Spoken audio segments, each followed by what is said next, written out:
How's it going, Ding Dongs? Welcome back to another episode of Ding Dong Drift. Today, I am finally doing the fuel system like I've been mentioning for the last 2 or 3 months that I said I was gonna do it. Finally gonna do it. You can see the weather is nice. Finally in a t-shirt. So we got all these beautiful parts. Got this fuel cell. I don't remember what it is, Summit Racing or something like that. Got some Deechworks stuff. Got this fuel filter, spin-on fuel filter. Fuel pressure regulator. Got a bunch of good stuff from FLF Racing Supply, Finish Line Factory. All the fittings. If you're going to be buying fittings from Finish Line Factory, make sure you use my coupon code right here. I'll have it written down. I'm pretty sure it's I'm a Ding Dong. Alright, before we get started, I just want to show you guys some of my merch. So we got the original Ding Dong Drift Flying Nimbus shirt. Flying Nimbus on the back. Hand drawn by yours truly. Got the Flying Nimbus. That's some Goku inspired character with the Dragon Ball font. And then we got some new stuff. This one, nice and simple, great color. Ding Dong Drift with the pee stains. On the back, you got drift so hard to make you fart and shit pant. And if you look close, there's a poo stain on those pants. And if you look close here, you got Love Guys, made in the America. Let's see the little, yeah, dude, love penis. Hell yeah. Sick new shirt. Make you shit your pants real hard. Last but not least, we got Skim Beeble. If you don't know, international star from the Speedy and Angry franchise, sponsor of Ding Dong Drift. Look at that. Skim Beeble, so happy to be on board. Approved. Yeetin' and skeetin'. Get yours now. And if you live in the mountains or Alaska or whatever and it's still cold, pick yourself up a hoodie. Got the Flying Nimbus hoodie. Embroidered font on the front. And then, same as the t-shirt, the Flying Nimbus design on the back. Check those out, boys. Now, you're probably wondering, your car's stock power, why do you need to upgrade the fuel system and all that stuff? Well, let me show you why. See that? That's my fuel line. And that one is held together with some rubber hose. So that's not ideal. That needs to be replaced. Fuel lines are rotted out. They've been leaking on and off throughout the years and it's just terrible. The fuel tank, you'll see once I pull it out, the bottom of the fuel tank is also rusted out with all the lines. The whole trunk area just looks like crap, so all this has got to go. In terms of the engine bay, that's always looking fly as fuck. The fuel pressure dampener and fuel pressure regulator are going to go, obviously.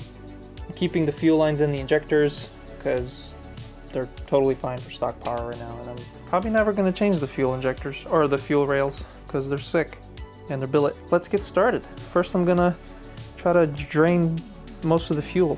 The first thing I'm gonna do is run the engine. I'm gonna disconnect the fuel pump or let it use up the fuel in the lines.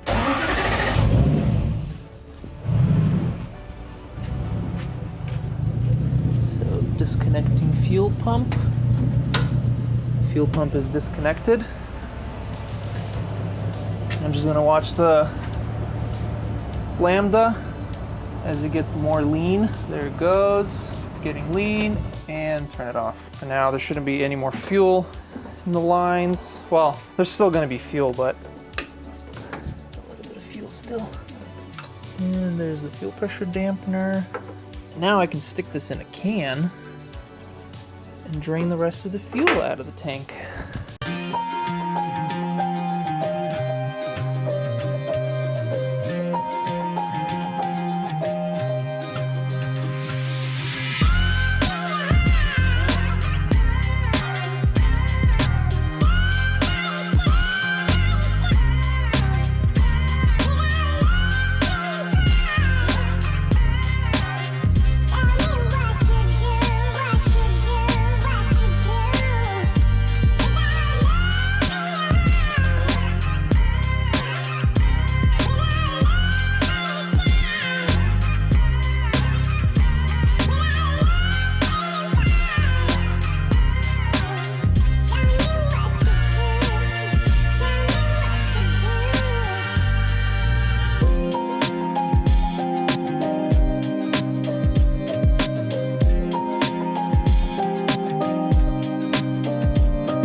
Check out how cute these metric adapters are. So this is the feed. We got metric M12, which is what's in the fuel rail, to -8. Then we got metric M12 to -6 for the return. Put on some aluminum washers because these will seal better to the aluminum fuel rail.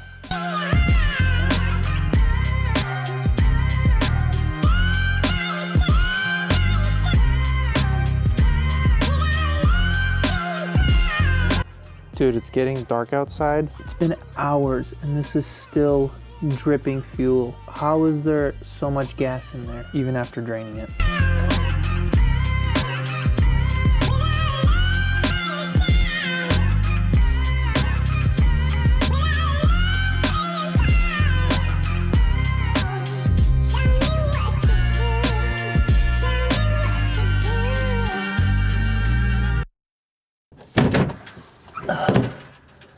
It's like it's meant for it.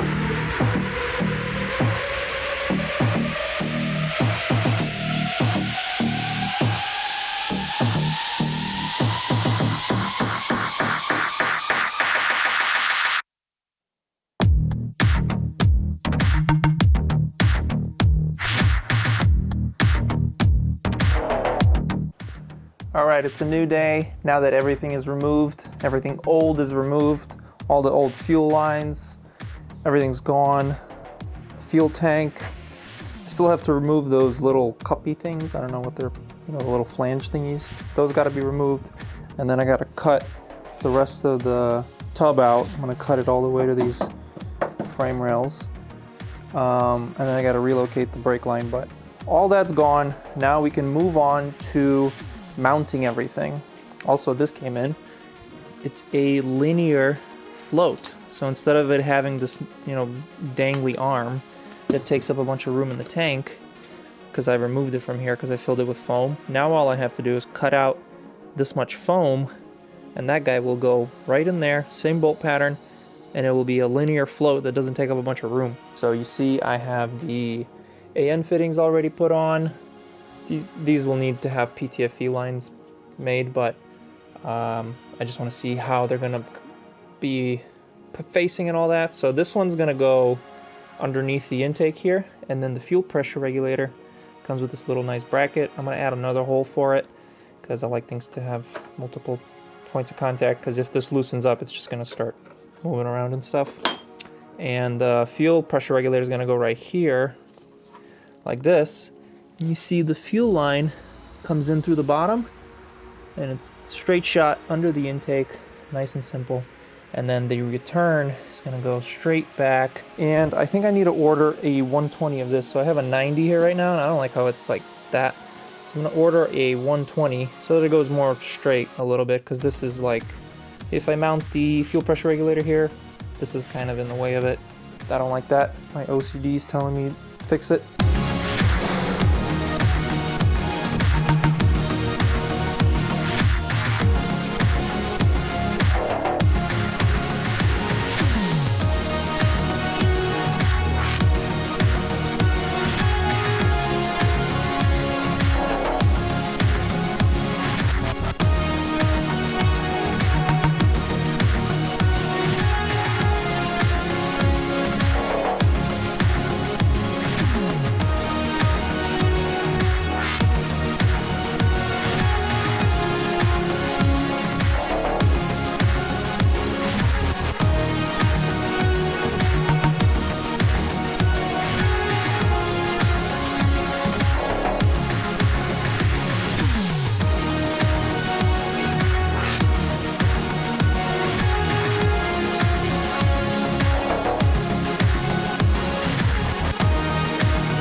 I made my first PTFE fitting.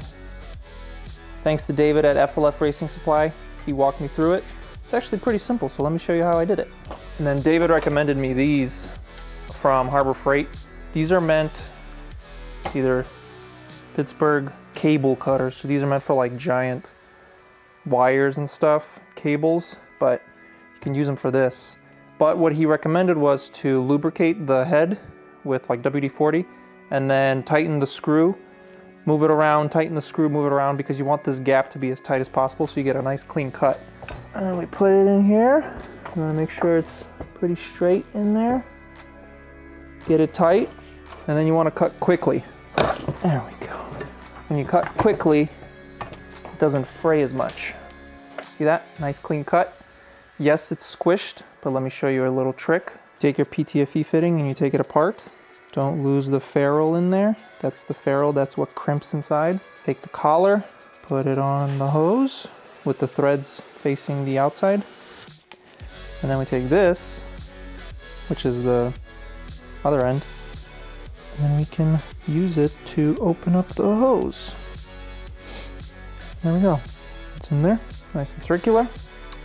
And then take the ferrule, put it pointy end facing the hose, and then just use that to guide it on there. And you hold the ferrule, pull that out, push the ferrule in, make sure there's no metal in there. There we go, fully seated. PTFE's all the way to the edge of the ferrule, and it's ready to get crimped together. So now I'm going to put a little bit of oil on here. Push that in there. There we go. Grab the collar, thread it on. This is the hard part, so now you got to put this in the soft jaws in the vise and crank this down. So I'm going to do that.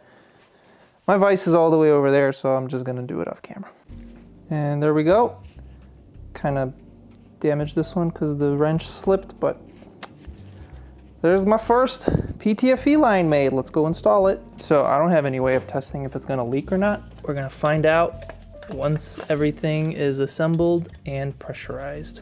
All right, return line to the fuel pressure regulator is done. Now let's do return line all the way back to the tank. All right, so now I have to plan out where the lines are going to run, approximately where in the trunk the lines are going to be, because I placed the fuel cell in its spot. It's a good thing I cut that hole, because I can just feed the line straight through there. I'm thinking I'm going to do the same thing as stock, where it comes up here by the steering shaft, and I think I'm just going to follow the brake line.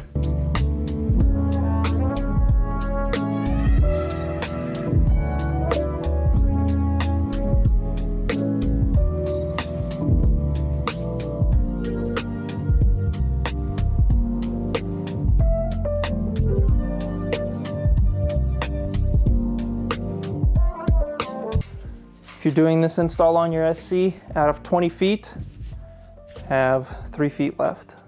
So get yourself a 20-footer so you can practice on a section. And now I get to pull it all out, put the fittings on, and then feed it back through again.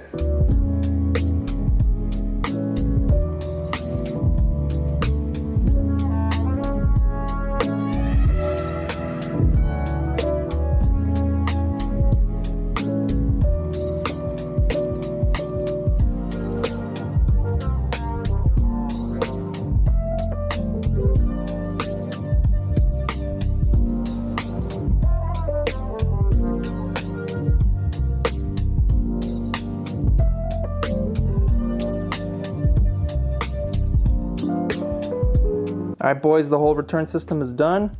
So we got the return from the fuel rail, goes to the pressure regulator, and comes around here, goes behind everything here. So I'm gonna probably make a bracket here or something. I don't know, maybe just leave it and zip tie it to stuff. See, it goes behind the steering shaft. So it follows the brake line right now. Just zip tie it on, but I'm gonna make nice brackets. And it goes there, there, and then you see it goes above the subframe and goes through the new hole that I just made. The reason the fuel cell isn't installed yet is because of this. Let me show you. Okay, that's not why. It's this. So I remember I 3D scanned the trunk. I designed these little mounts that will hold the fuel cell in place. Those are TPU, and if you could see, they're mostly hollow, so they should be pretty squishy. I'm also gonna put a little bit of, this is 3 millimeters bigger than the actual fuel cell. You see how round the edges are? I'm gonna put a little bit of foam in there as well. Once that's done, I can start making the bracket that will hold the fuel cell in place. All right, it's the next day. These are fully printed. And look how sick these are. So these, like I said yesterday, they're gonna have a little bit of foam in there. I have the foam over there. But look how perfectly they fit. So you see this is a direct scan. This is modeled directly off the scan that I got that I just scanned for this. And look, this right here, see that slot? Fits right in, locates itself. This one fits right in, locates itself. And then these ones, I have to put the fuel cell in, and then I'll be able to tell how high they need to go, but they also just fit right into that little slot in there.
All right, it's the next day, and I've been messing around with the TIG welder, and it's not going well.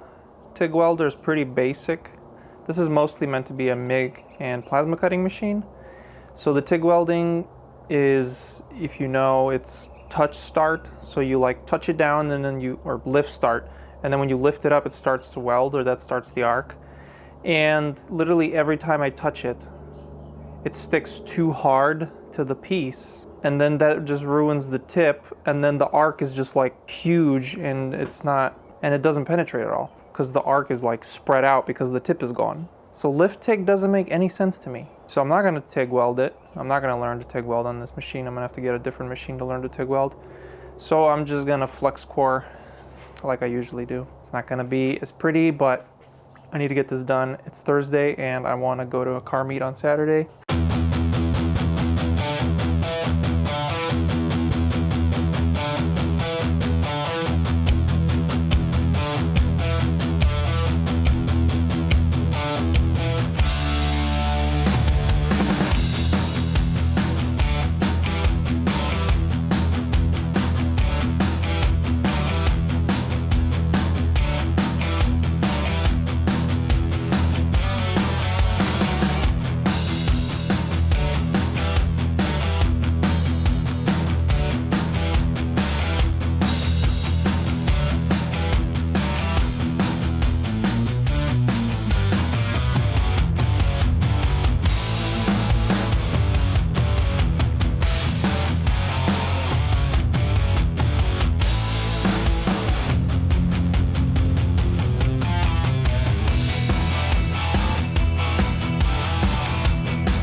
I am beat for today. So the cage is almost done, but I don't know if I filmed it or not. It's really hard to take it out and put it back in because the whole thing flexes. When I take the bolts off, the bolt holes like move over a bunch because obviously when you weld stuff, it flexes and stuff.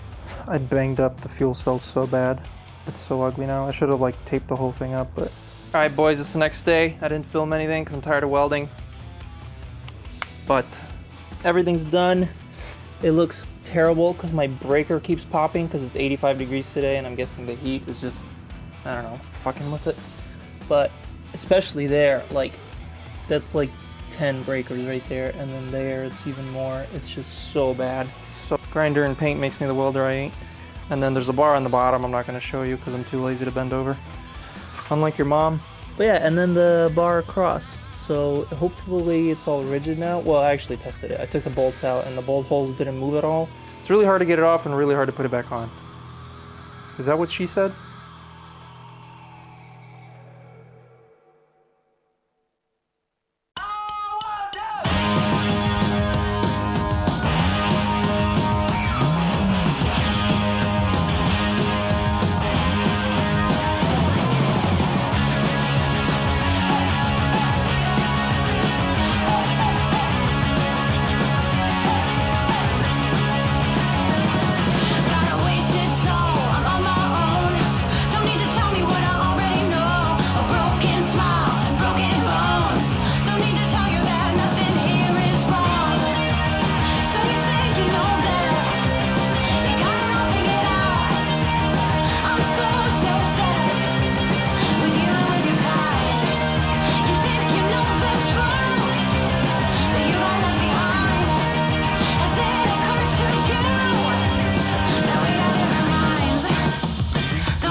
All right, boys, the whole fuel system's done finally. Didn't film making all these lines, or maybe I didn't, I remember. Got fuel feed. So on this fuel filter, the feeds, there's two feeds. There's feed from either side, but the feeds are near the bracket and the returns, or whatever, inlet, outlet in the front.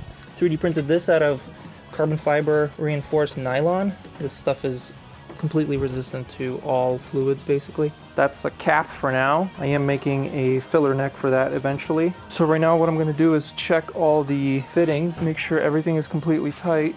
All right, that's the return. And you see I got it janked up with my old oil pressure sensor because I don't have a fuel pressure sensor. So I think I can just use that for now. Should I have fuel pressure? I'm just gonna use that to check. And once I know the fuel pressure, I'm just gonna plug that hole back up, and I don't need to know fuel pressure at all times. Eventually I'd like to put a sensor in there and run it to my PDM because my ECU is out of inputs. Guess I'm gonna turn on the fuel pump. I'm not gonna start the car right now because the throttle body's not even on, and you see these are off right now because I'm making new ones. So I can't start the car even if I wanted to, but let's check for leaks. Okay, ready? Fuel pump on. Okay, fuel pump is working. Okay, lines feel cold through the filter. Filter's cold, lines are cold. Okay. And what about here? Ooh, lines are cold. No leaks. Okay, let's, I'm gonna turn it on again. We're gonna see if let me put the battery tender on so we don't kill a battery. Yeah, all right, I think I figured it out. So the way these senders, whatever you want to call them, work is usually they're grounded to the engine block. I'm guessing there's some sort of isolation happening here, probably because of the Teflon tape inside the threads and all that, so it's isolating it from ground. So what I did was I wrapped a little alligator clip around the fitting as if it's grounded, and then I grounded it together with the sensor ground, or the gauge ground.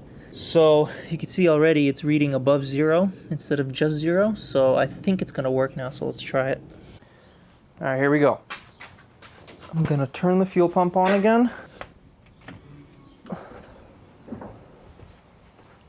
What do we got?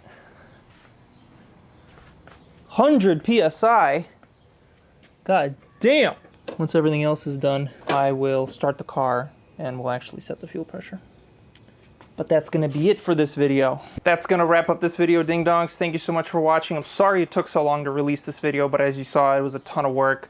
This video, I recorded 140 gigs of footage. And you're probably not even gonna think it's that much because it's just, you know, me just constantly recording everything I'm doing. This was a pain to edit. I haven't edited this video yet, so I'm assuming it's a pain to edit, and I'm just gonna say it now, but yeah.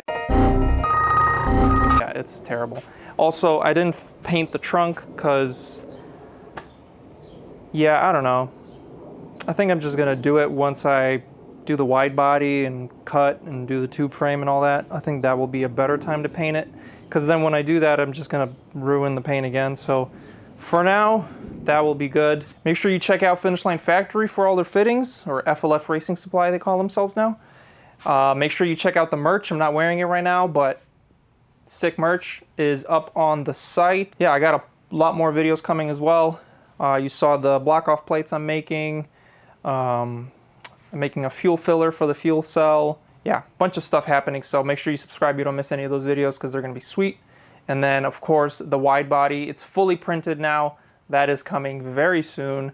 I just have to grow the balls to cut my whole car apart, because it's literally, I have to cut everything apart and destroy the original body to put the new wide body on, but it's gonna be worth it.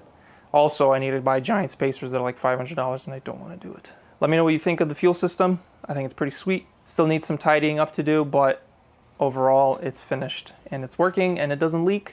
And I'm so proud of myself for making PTFE lines that don't leak. This is my first PTFE line, so yeah. Peace out, ding dongs. I'll see you guys next week. Stay sweet. America, America. Do you have your passport?